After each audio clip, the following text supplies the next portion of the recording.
Hello everyone, my name is Lowko and welcome to a best of 5 series of top level StarCraft 2. Today it's time for a Zerg versus Terran, where in game number 1 we find ourselves on the map Rorschach.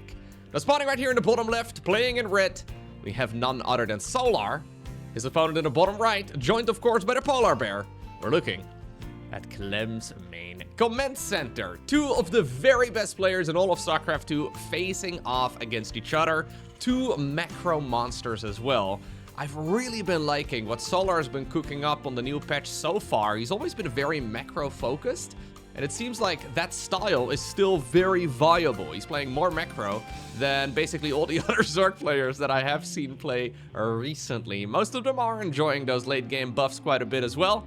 Now, I don't really know exactly if Clem really wants to be going into that mass command center style so much. A lot of the Korean Terrans, aka the players that Solar faces off against all the time, are a big fan of making 20, 25, up to like 30 CCs.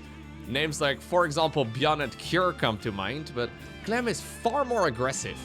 Not too long ago, I did cast a series as well between Clem and Cyril, and in that particular match, man, Clem just did not let go of the pressure. He was just fighting and fighting and fighting the entire game long. And it's certainly an alternative style to, well, playing this race in this particular matchup. And personally, I mean, a little bit of bias coming in.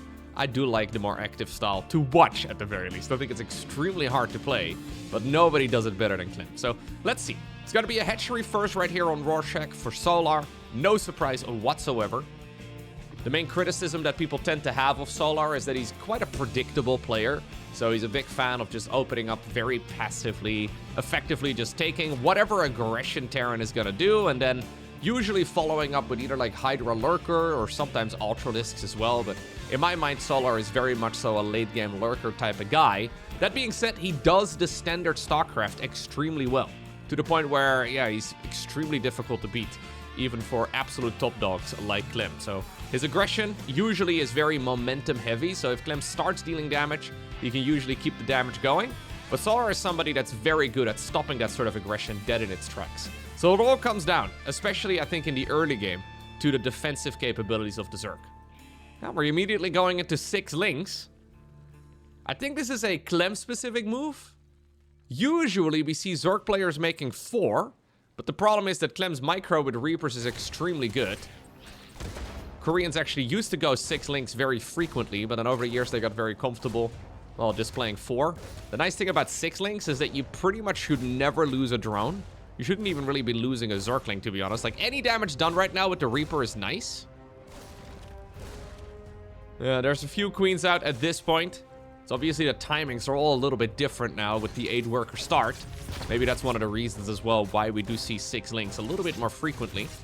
But no damage done here by the Reaper, other than bruising a bunch of the units. And that's exactly what Solar is aiming for. Solar really wants to lose as little as possible, go into a 3rd hatchery as well before it can get blocked, and make sure you can get that up before any sort of Hellions are going around the map as well, which will likely be following this here for Clem in just a moment. Now, it is a quick triple command center build. Starport as well. We'll probably see a tech lab onto that barracks in a moment, so Hellions into Banshees, no surprise at all. I am curious though whether or not Clem is going to go for any sort of battle mech. Mech is quite popular, especially on this map. Even though in my mind, Clem is very much so a bio man. He loves playing that infantry army especially. Battle mech is very strong here. We're still just on a single gas geyser though. No, we have a second gas over there, but just a single gas inside of the main base. So I don't think he's really going to be able to afford too many factories, but at least it's something to consider. The passive on the Reapers already allowed him very rapid healing outside of combat, but we're still going to go to the healing shrine as well for just a sec to make sure that Reaper is 100% ready to go now that Hellion number 1 has arrived. For now though, until the brothers show up, we can't really deal too much damage with these units. It takes 3 Hellions to one-shot a drone, but of course, just denying a creep tumor is already a really big deal. Overlord's been scouting around, trying to figure out exactly what the Terran's going for. He did see the green light inside of the starport, and that is indicative of a cloaked Banshee follow-up. So we should see Spore Crawlers here in just a moment for Solar. He will know exactly what he's playing against right now, but even when you know exactly what you're going up against, you still have to be on your toes. That's -2 creep tumors here. Doesn't seem like that big of a deal, but with this kind of build, Clem doesn't really need to deal any sort of early game damage either. Right? Like, we don't really need to do any sort of eco damage with triple command center builds, especially now that the CC is only 300 minerals. You can get away with no damage dealt, only to some creep tumors is usually okay. So no Terran mech, at least in this first game. Extra barracks on the back of this. We have Solar going into the +1 armor. Solar actually now the one. Yeah, he doesn't have Hellions, but he's still going to be the one that deals some damage here economically. And this I honestly kind of like. 4 SCVs is way more than I thought he was going to be able to get. Honestly, we were not far off from like 9 of those bad boys going down. Now Solar kind of regretting, I'm sure, that he did only send that group of links. Imagine if he had like 4 more. I think it would have been 9 SCVs down the drain. Clem getting a little bit lucky there, because you can't really control that well where your units are going to be taking damage. Now, what about the Hellions? They're hosting a little barbecue. Looks like all the Zerglings are invited. Ooh. Woo. Now, this is going to more than make up for losing those SCVs at home. The Banshee also did get one of the kills. Very important to keep Banshees alive. Ooh, leading with the low HP one. I don't like that. It is important to keep at least one of the Banshees alive. This is nice. Free kill. Yep, not bad. Hellions going in around the side yet again. And more drones. Oh, man. It's summertime, eh? It's the time to host barbecues. I can't blame Clem. Apparently the chefs, they have been destroyed. A little bit unlucky. All of the Hellions are gone. But that is 21 drones. I don't think there's any more. Nope, no more Hellions. No more fire trucks. No more barbecue wagons. Barbecue cars? Anyways.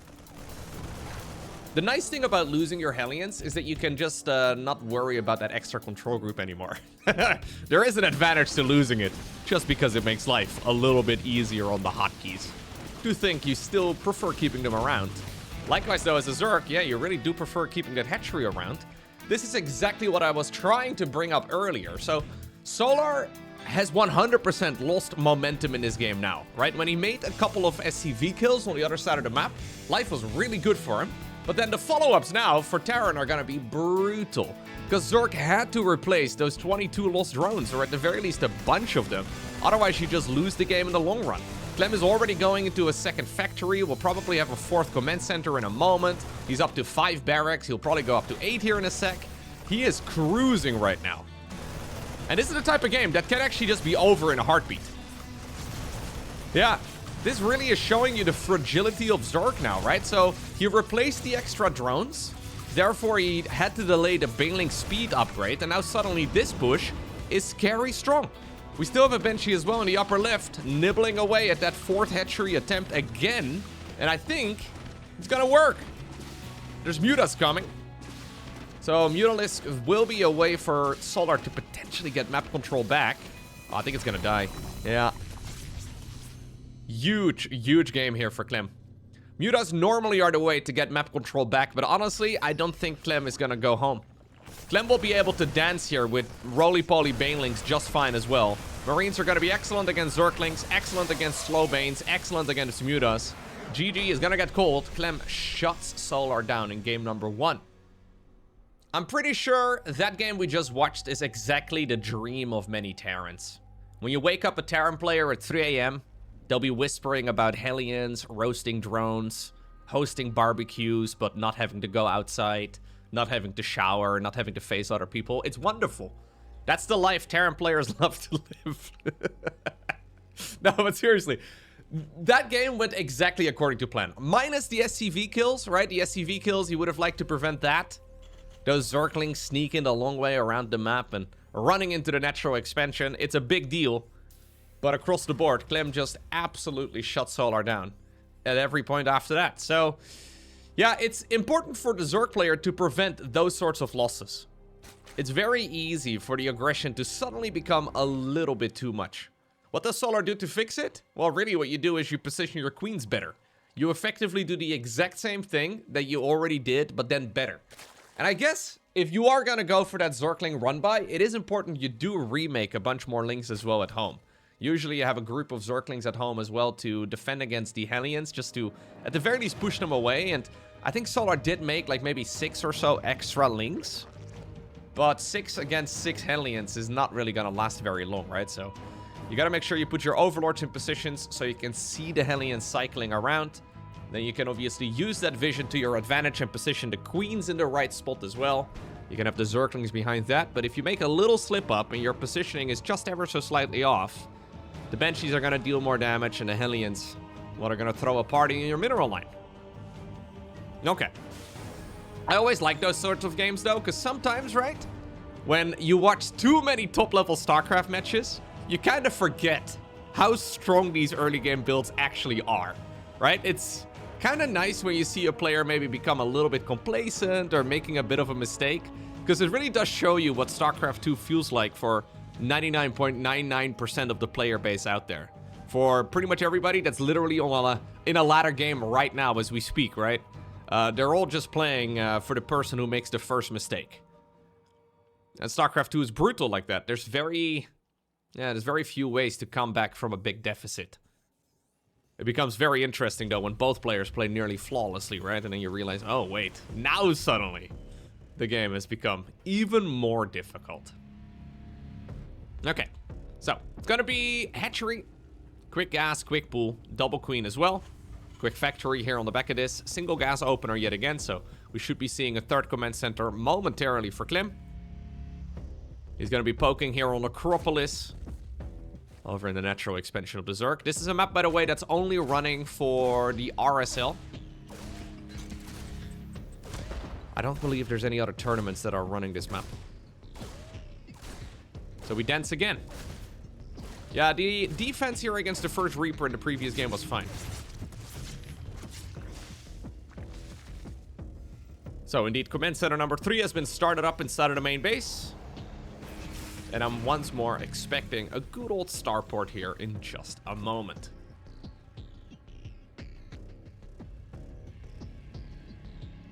Now, is there any reason to really get any crazy variety right now as the Terran, right? Do you just do that same build over and over and over again? Well, apparently not. No.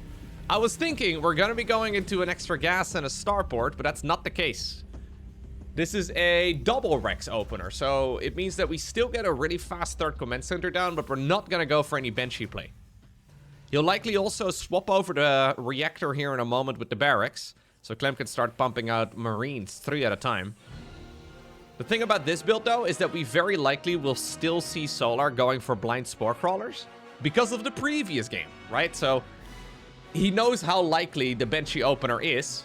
I want to say it's probably the majority of the games that you go up against Terran, so it's really important to get some of that anti-air defense ready to go. But obviously in a game like this, when you're going up against, well, just a bunch of Hellions here together with Marines, I mean, you really don't need to have any benchy defense, right? Maybe against a medevac later on, it can be quite nice as well. Maybe against, like, for example, a Liberator, it can be good. But Clem likely is not going to go for that. I'm assuming we're just going to do the switcheroo and start pumping out medevacs 2 at a time. Which would mean any spore crawler could be wasted. Is an Overlord Scout going to go in? Should be moving right about right now. So, not the case. +1 armor once more. Yeah, and when you don't know for sure, the general rule in StarCraft is to just prepare as if the opponent is going to go for cloak units and units that can shoot up. Units that can destroy your mineral lines. So, Spore Crawler right now? Does he know? He's not actually building anything yet. If Cloak Banshees were to show up, he could be in a world of trouble. He's going to check right now with an OV. Zerglings going in around the side as well. Okay, he sees the number of Marines. That actually is all that Solar really needs, I think. The main problem is that you never really know for certain. Especially Bjorn is a big fan of opening up double Rex and then still going Banshees. You never really know for certain if it's Cloak Banshees or not. But I think it's a reasonable assumption. Because it's so odd, though, to open Marines into Banshees. Sometimes that's exactly the reason why you do still want to be going into Banshees. Because 2 Banshees cloaked could win the game. They would kill this entire mineral line. There's no detection here for Solar at all. Solar cutting a couple corners. Obviously, though, this is going to give him more drones to work with. More resources saved as well, which means that he can spend more of his resources on army. Fourth hatchery fires up right around the same time that Clem is ready to go for his first big push.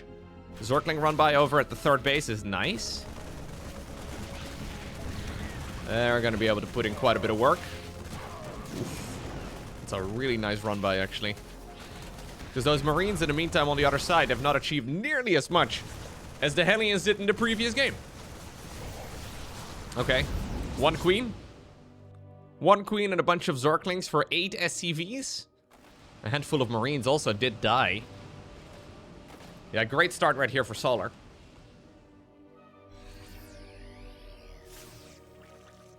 Can he snipe down this fourth hatchery as well? He wants to give it a shot. But it's going to be difficult. Just occupying this area for a little while is nice, though. Because, yeah, the longer you can delay the Zerg here, the more creep you will deny as well. Next time around, this whole section of the map, next time that Clem comes back, this whole section of the map is likely going to be gooped up. Some banelings, though, being set up over here on the left side. We have a fifth hatchery as well coming up in the bottom left-hand corner. And while baneling speed is not yet done, Solar's gonna test the waters. Clem's so busy microing. Clem is so busy microing, but... almost looked like a manual detonation. Clem, though, did pull the units plenty in time.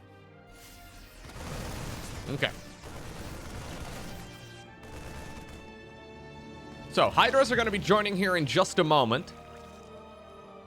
Solar was pretty much ready and prepared to give up this base if he needed to. He already had another safe place for those drones to continue mining.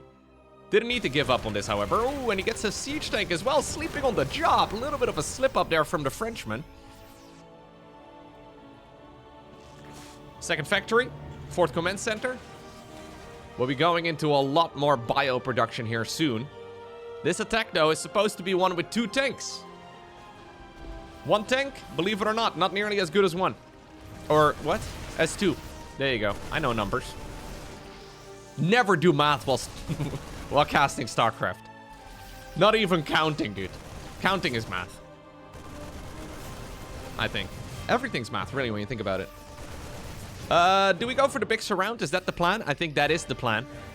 Clem knows that is the plan, though, so he's a little bit worried. Trying to protect all of this, but here we go. Solar wants to sandwich. Oh, well, Clem is doing a good job retargeting onto all of the banes. Yep, the tank cannot be picked up. Matter of fact, drop at least attempted into the main. Yeah. It's a lot of low HP Marines here. How do we feel about low HP Marines like this? I don't know. There is a secondary push as well in the bottom left. Looks like Solar is thinking about giving up on this base altogether. He has to split up his units. Should be an easy split, though, but I guess this is all pretty far apart. Yeah, hatchery actually does take a bit of a bruising. That's more than half of the health gone. In the meantime, Planetary Fortress is likely going to be coming up here all the way up north for Clem. Keep in mind that planetaries are now 100 minerals more expensive than they used to be. Could actually feel like a pretty significant investment. 2-2 has been fired up for the Terran as well. Double research here, 2 for Solar. Who did, by the way, go into the missile upgrade now after going +1 melee initially. So that likely means we want to be going into lurkers. Careful. Ooh, man. Clem just almost losing everything. Turned out to be okay. But you got to be careful against those banelings that can destroy your whole army. Now that there's Hydras available too, you can't really overstay either with Medivacs. Very easy to get punished.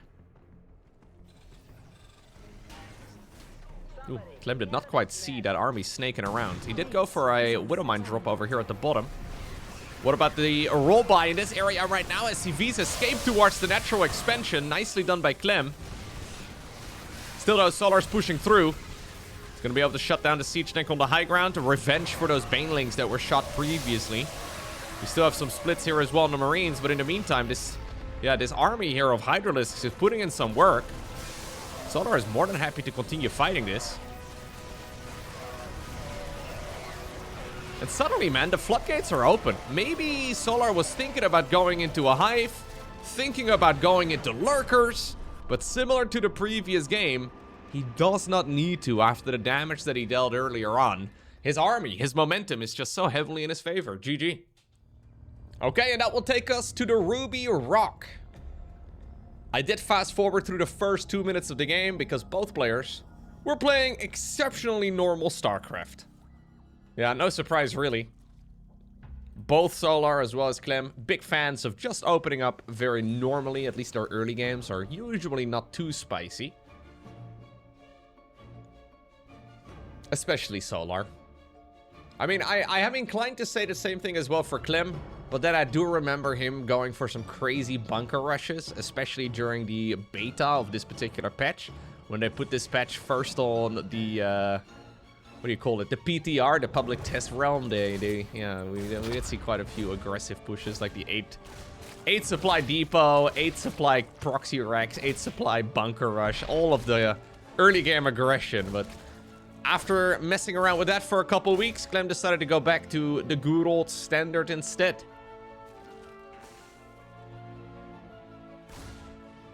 So much for variety, I guess. Ooh, gotta be careful. Gotta be real careful. Queen from the low ground also came in to get the final hit, but she was old and senile and running in the wrong direction. Maybe if she took the corner here and went straight to the right, she would have been okay. She was like, what? Sorry? I heard there was a Reaper that I could kill. Okay, he's already gone, Brenda. He's already gone. You need to sharpen up. Okay, SCV Scout into Reaper. Into Marine. All extremely standard. Now we're going to follow this up as well with good old Hellions into good old Banshees. Solar never really seems to be a big fan of opening roaches. I don't really see him opening roaches too often, which is actually quite interesting. We see players like, for example, Cyril open roaches and then into, for example, lurkers or ultras or whatever all the time. It seems like Solar's general game plan most of the time is just to survive. And if there's one unit for the Zerg that's really good at surviving, I think it's the roach. This is a curious attack over here. I don't know, man. We're gonna... Okay. See, he's gonna be able to kill like 2 drones. Maybe 1. I never like pushes like this. So it looks good for Terran and it feels kind of nice to play. But the problem is that you're now also hamstringing any additional Hellions that come up after this. Right? So at least... Okay, he gets another 2 workers there. Not the end of the world, but... You gotta be real careful that you don't accidentally destroy your own follow-up. Because Hellions really do shine in numbers. 6 of them is pretty good. Actually, Clem is going to make 8 in total in this game. Quick Evo Chamber Morphin just to try and keep that drone alive. Queen's waiting right now in both of the locations where Hellions could be popping up. That's why we need to have these Overlords, right? These Overlords that are spying the different spots where the units will likely be coming in from. In this instance, it's the Hellions, but also the Banshee. Banshee actually misrallied. Should have been on the far left. Ooh, little opening here inside of the natural expansion. One Ling tries to split off. The other Lings, though, are going to town on the SCVs in the mineral line. And this is a problem right now for the Terran. He is still putting in work as well, though, with the Hellions on the other side. And this little Ling hit squad that we have seen Solar now go for, and I think every game so far in this series, this little Zergling hit squad has been very effective. It's only like 6-7 Lings on the other side of the map. But then they do kill a similar number of SCVs. Well, 5 of them in this instance, but... Yeah, 5 Hellions also dying. See, if you look at the resources lost, this is fine. But the main problem, of course, is that from here, Zerg doesn't have to be too worried about anything, right? There's still 3 Hellions going in. There's still the Banshee harassment you have to concern yourselves with. But across the board, Zerg is going to feel more than happy to drone up now. I don't know if this is really enough army to keep the Zerg player honest. And obviously that larva mechanic right now is stronger than ever. Zergs have really been enjoying the passive larva regen increase that the hatcheries have gotten with the introduction of 5.0.16. Would you look at that? We are going +1 missile together with +1 carapace. Yeah, so if there ever was a game where you want to go for maybe a handful of roaches, right now would not be a bad choice. Solar, though, is once more opting to go good old Hydras. Hydras have become a lot more of a core unit lately. Kind of interesting because they haven't really been changed much.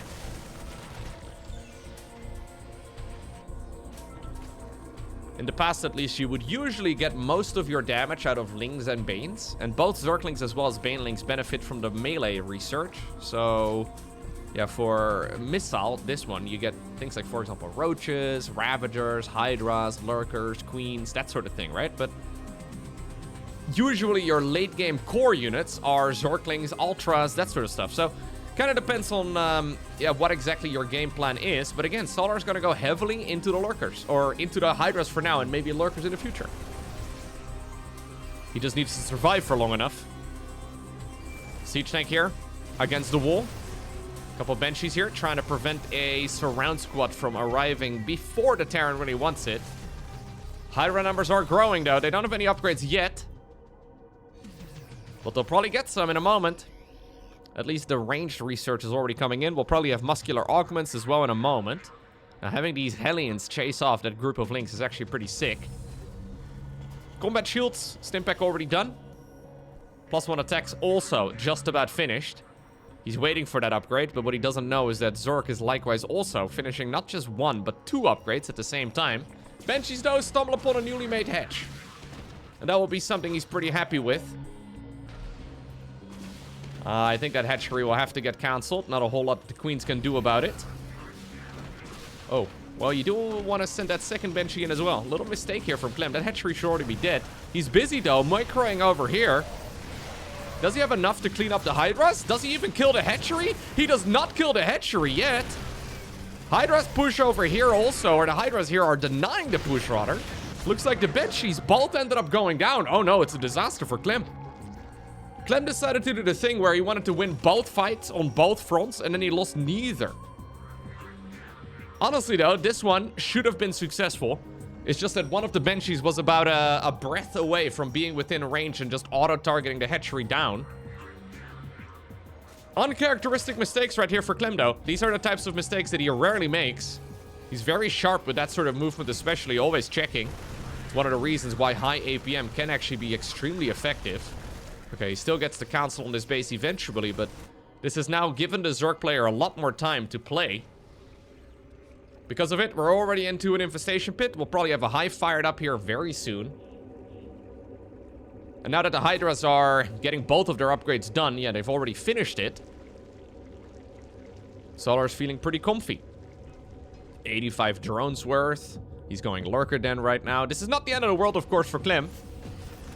But he has made the game a little bit more difficult for himself. Now firing up 2-2 as well. Second factory at the front already done. Nice council forced here on another 5th base. Main problem, though, right now here for the Terran is that you kind of need to make sure you keep playing this army composition and keep finding damage. And I think it's going to be more difficult the longer that this game goes on for Marines to find damage. You sort of want to make the swap on over towards like Liberators and Ghosts, but if you do that, you have to give up all map presence. You can maybe do a couple medevac drops here and there, but it's an expensive transition to make. Solar, in the meantime, just about done with Hive. Just about done with the Lurker Den. He's already fighting over here, though. Siege tank's currently not sieged up. Ooh, 2 mispositioned ones right over there. They're gonna go down. No, yeah, they're gonna go down pretty much right as the fight begins. Same for the Siege tank number 3. Disaster here yet again for Clem. Caught out in the open, losing medevacs as well. Lucky for him, those Hydras don't have the dash ability. How about the 3rd hatchery right now? The Terran hatchery, that is. For Clem. Does he have enough to now defend at home? +2 armor is so bloody strong. A lot of low HP medevacs. Looks like Solar, though, decides to not really overcommit. Nah, Solar's plan was to go Lurkers. He already got more value than he wanted to. Maybe he could continue pushing. But he decides to just lean into the tech that he's been getting for himself instead. Now, this is nice, though, for Clem. Getting a big scan there, loads of creep tumors, and then also a bunch of queens. I'm a little bit afraid, though, for when the first batch of lurkers goes across the map. When do we have, there we go, the lurkers marching? Because how in the world is Clem going to be able to snipe that? He's got, yeah, marauders, but no liberators. He doesn't even have siege tanks anymore, really, to defend at home. If you have a good number of tanks, it can still kind of work out. This is nice, though. He does snipe the 5th base yet again. The problem is, with this sort of economy, Zerg is happy on 4 bases. As long as he's got 8 gases, he will be quite pleased. Keep in mind that gases do run out faster these days. So it's not the end-all be-all type of situation here for Solar, but right now, yeah, this is all just kind of rough here for Terran. If you can burrow the lurkers over here, it's pretty much game over. Extremely difficult. Oof. He's using them to defend against little medevac drops for now. Alright. Not really a lot to be gained with those units for the time being. This is what Solar likes to do, though, right? Like, this is the slow suffocation. It's also giving Clem quite a bit of wiggle room to get back into the match. Because while Clem is not having a very comfortable game here, yeah, singular lurker run-bys are easy for him to deal with. Clem still has a good enough economy. He's making 3 additional command centers right now. He's near maxed out. Blinding Cloud, though, to shut down the tank over there on the low ground. Could even be abducting the tank as well from the high ground. And now suddenly the floodgates are opened. Hydraling Bane moving through. I guess he's using just a handful of supply right now to defend the bases at home with those lurkers. Usually you use the lurkers offensively, but Solar effectively now doing the opposite. Using the immobile part of his army, aka the lurkers here. Or the less mobile part of his army to defend. Although apparently after pushing back those medevacs, he's thinking about it at least. He's considering a bit of a push here as well, mostly just as a distraction. While all of this is going on, though, Terran just does not have, energy for a Psy Storm. Or a Psy Storm for a scan. Luckily there for him, he had a missile turret within range. That's probably why. He probably wishes he had Psy Storm, by the way. That'd be kind of sick. 15 SCVs die. Yeah, and this is where Solar is so dangerous, right? Like, he's not massively ahead throughout this game, but if you look at the supply count, Solar is just very good at the exact same thing that Clem is also very good at, right? Once he grabs a little momentum advantage, he's happy to lean into it and keep pushing. Nice counterattack here as well for Clem, though, but the problem is he's fighting on creep now, and he's right next to where all of those Zerg units are spawning. The cocoons are nearby, all of these medevacs are empty, no GG from Clem. He decides to rage quit, game number 3. At Eternity's Edge, game number 4. We have seen a sharp increase in the amount of games that Clem has been rage quitting over the last half year. It used to just be the frustrating games, but honestly, that previous one was pretty normal, right?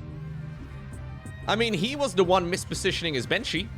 He's the one that thought he could fight on 2 fronts at the same time and win both, and he lost both of them instead. I mean, those were decisions that he made.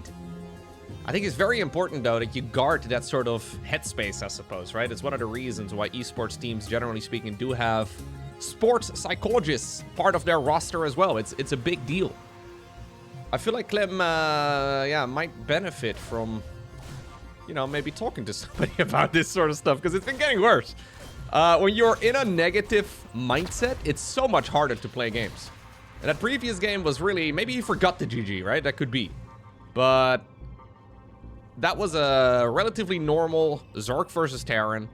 I don't think we could really blame balance or map design or anything like that for that particular loss. Nah, that was Solar playing better StarCraft and Clem paying the price. Makes me a little bit worried for him, though, right? Because these are the types of games that, yeah, Clem historically never lost. But I think the reason he lost it is because of his own miscontrol. Yeah, and that's brutal.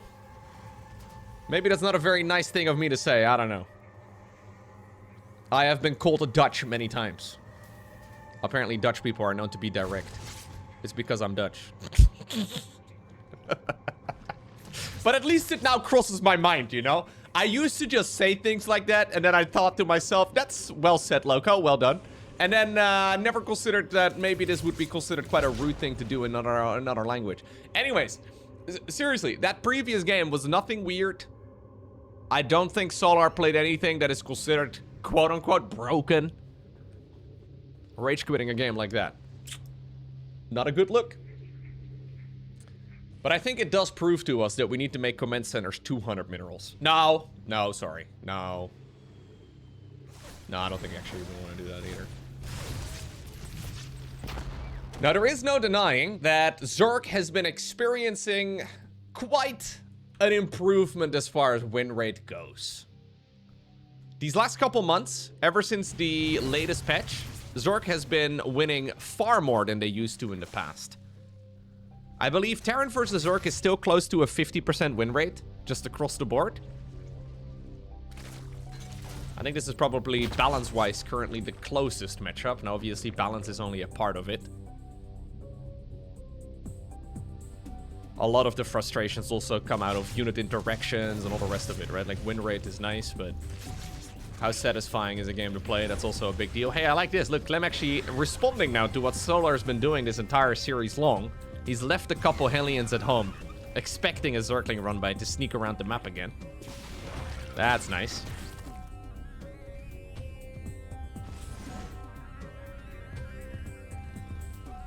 Hellion Banshee. Triple command center. Loads of barracks. I think some of the frustration, I don't know if this is true, right? But we see Clem go toe-to-toe with Serral all the time. And if you compare Solar's playstyle with Serral, Solar plays pretty much the exact same approach, but Serral does the approach better. So, I don't know if this is true, but I could imagine in Clem's mind, you go up against somebody like Serral, you win maybe half the time, maybe a little bit less than half the time. Then you go up against somebody that plays a very similar approach, and then you consistently lose to him as well. Like, that doesn't make any sense. Right? Like, that's a bit of a disconnect, I suppose. I think broadly you could summarize, yeah, both Serral's playstyle as well as Solar's playstyle in much the same way. Now, obviously, we did recently have a Solar Eclipse. I wonder if that, you know, powers up... I don't know. Is that good for Solar? Could be. Maybe Solar's performance has to do with the current time of the year. The positioning of the moon compared to the star or the sun. I mean, maybe. I don't know. We'd have to ask him.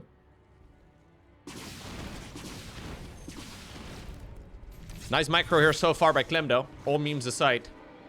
Yep. Nothing has actually died yet this game.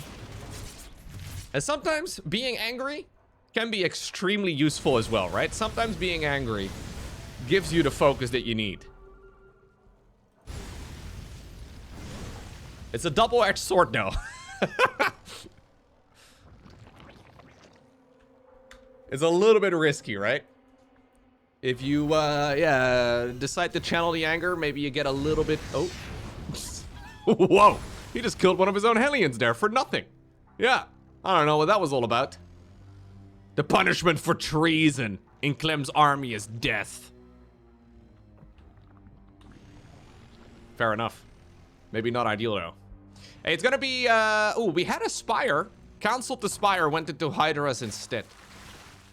Seems like Solar decides to play Mutas mostly when he's in a bit of a rough position. Let's see. Second factory coming up again. Armory is going to be done. It means he can go into 2-2. This is a scary push, though, for Clem. Yeah, Clem's looking way sharper now. Ooh, this is perfect. Perfect for Clem. GG. Wow. Yo, I just spent like half this game roasting Clem. Let me just tell you the fact as well that Clem just played pretty much flawlessly here. Okay, and that will take us to Fear and Faith. That means it all comes down to this final game in this best of 5 series. So far, this series between these two can be summarized in, one sentence, I guess. He who wins the early game wins the match. It seems that the early game is all deciding. We'll have to find out whether or not that trend continues here as well on this particular map. Now, this is a very large map. Takes a long time to get across. We are in vertical spawn locations, but of course the players don't know that yet.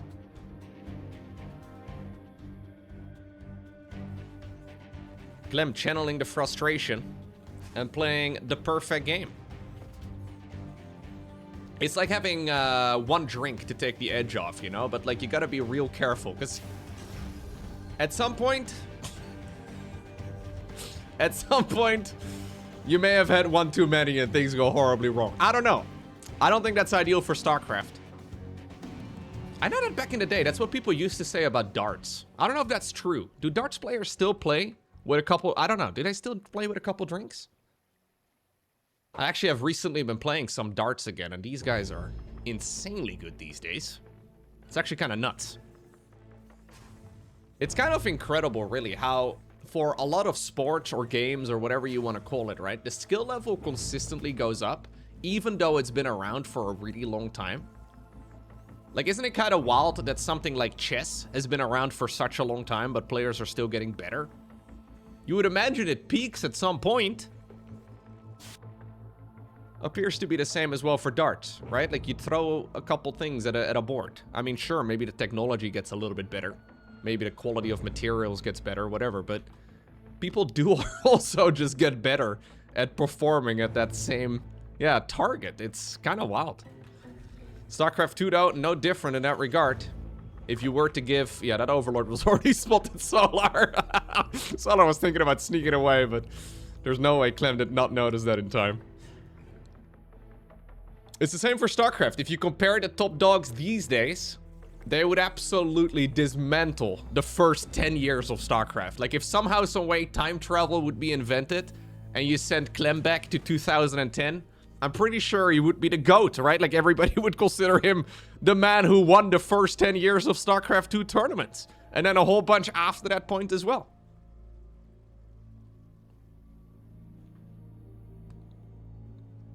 It's a very fragile matchup, though, at this point. It's very, very easy for ZVT to be over in just a moment.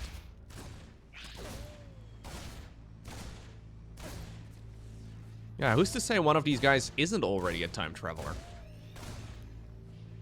Maybe I'm a time traveler. No, I'm not. If you could travel, though, in time, what would be the thing you do? Like, what would be, like, the first thing you do if you could travel in time? I feel like this is an important question. What are we doing, Brenda? Brenda, stop!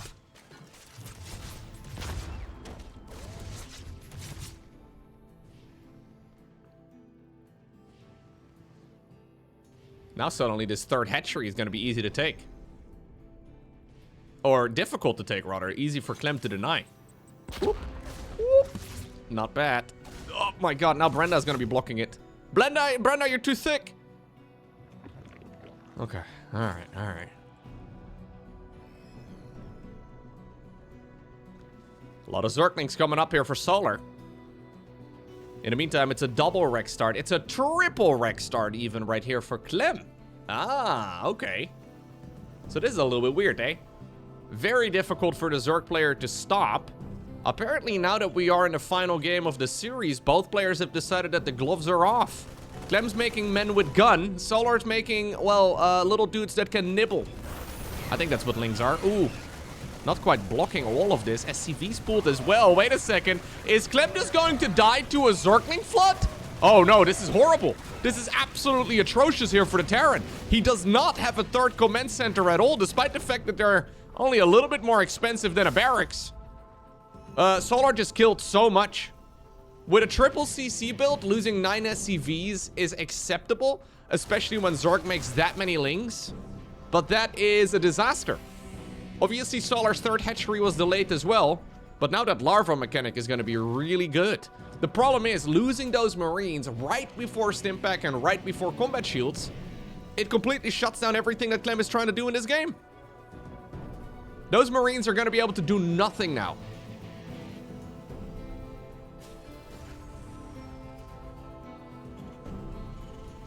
Can we still move?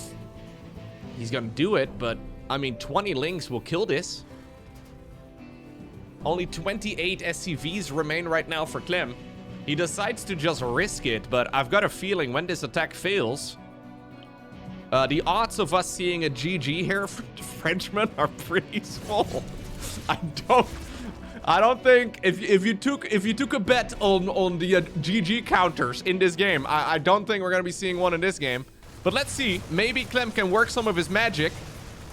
Reaper goes down. Brenda goes down. Terran is next. Zerglings, though, are popping out. Yeah, and this was always going to happen, right? Reinforcing links. We're always going to shut this down. Beautiful setup right here for Solar. Basically hitting his opponent right where it hurts the most. I even think Solar did not expect he was going to be able to deal that much damage with the Zergling run by. Because he would have made more links if that were to be the case, right? Like, it wouldn't just have been one flood of links. He would have just kept sending them. I think this game was over if that were to be the case. What about this? One final bust for all the marbles. Oh, no. Clem does not know what's going on. Clem has no idea what's going on. A Baneling bust. How in the world is he gonna stop this? I mean, with really good micro, he's trying to pinpoint, ooh, every single one of those Banes. Looks like we're powered up yet again, man. That was just about perfect. Wait a second, that was really just about perfect. Problem is, there's now more Zerglings coming in. Yeah, and the third command center got cancelled. Solar is now droning up again on the back of this. We have a few Banelings hiding in the corner as well. Clem spots them. Natural expansion, though, is now given up. And ultimately, when the dust settles here, we are very likely to be in a situation where Terran is effectively contained on one base here, with Zerg mining, well, 3.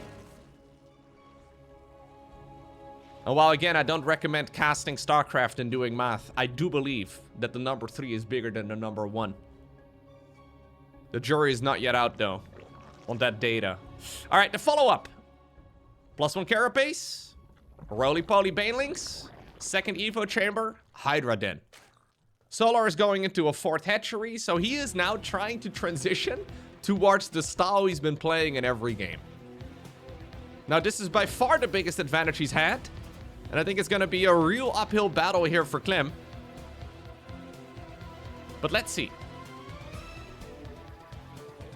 You have 10 Marines, man. This is so brutal, right? He restarts up the 3rd base. He's got double engineering bay coming in. Okay, maybe he can force the council here. But that base is bait anyways. Solar would be happy on 3 bases versus 2, right? Now we're playing, well, 5 bases against 2. And he will not really need this base. This one is entirely optional. Brenda, by the way, does not fit. Brenda is, yeah, I don't want to tell her. You can let her know. But she does not fit through this tunnel. She's a little bit too thick. Sorry, Brenda. It is what it is. Yeah, this is a tilter of a game right here for Clem. I think this is extremely frustrating. He's still trying his absolute best. Getting the double upgrades going. Taking a chance at securing that low ground 3rd. Supply-wise, this is still a impressive situation, honestly, here for the Frenchman. But I think soon we're gonna see Solar flood the map. Flood the map with happy little Zerglings. He could even go into a hive. Like, if Solar wants to be super safe, you could go into a hive right now together with a Lurker Den. It's entirely unnecessary. And I feel like it's almost too safe, you know? Like, at that point, you're inviting trouble again because you're giving the Terran player a lot of time. Double Expo right here for Clem. He's going to try and go up to 5 CC of his own. So these are 2 additional command centers before the 2nd factory. It's because we have only 3 wrecks still. So these 3 barracks, he made it like minute 2. And he has not really let go of any more production since. He's prioritizing all the tech and all the economy, effectively saying, yo, if Solar is going into lurkers, I am playing a very greedy follow-up. Hopefully, I can get the job done. Solar, though, not going hive. Solar not going lurkers. Solar is making non-stop army. And I think we can send it. Yeah, and I think Solar is gonna send it. If Solar retreats right now, that would be a mistake. But that would also just not be the type of player that he is, you know? He left enough units at home to defend.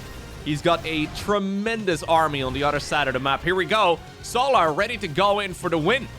He is ready to eliminate Clem from the RSL. Can he get the job done? GG gets cold. It does get cold. Credit where credit is due. It does get cold. Beautiful series. Beautiful series across the board. Solar looking extremely strong. I think the problem with the style that Clem goes for is that it's technically the best if you play perfectly, right? And setting yourself the target of being flawless is obviously a really good idea, but difficult to maintain consistently. So the two games where Clem's strategy went according to plan, he looked unbeatable, but then in the other games, he looked remarkably mortal. And then this final one, obviously, yeah, it's like we just threw like a rock, paper, scissors at one another. And Solar happened to be going for the Link Flood right when Clem was opening without Hellions. Yeah, it's, I guess, as close to rock, paper, scissors you get in a real-time strategy game. Frustrating situation, I'm sure, right there for Clem, but congratulations to Solar. Playing some excellent StarCraft. GG.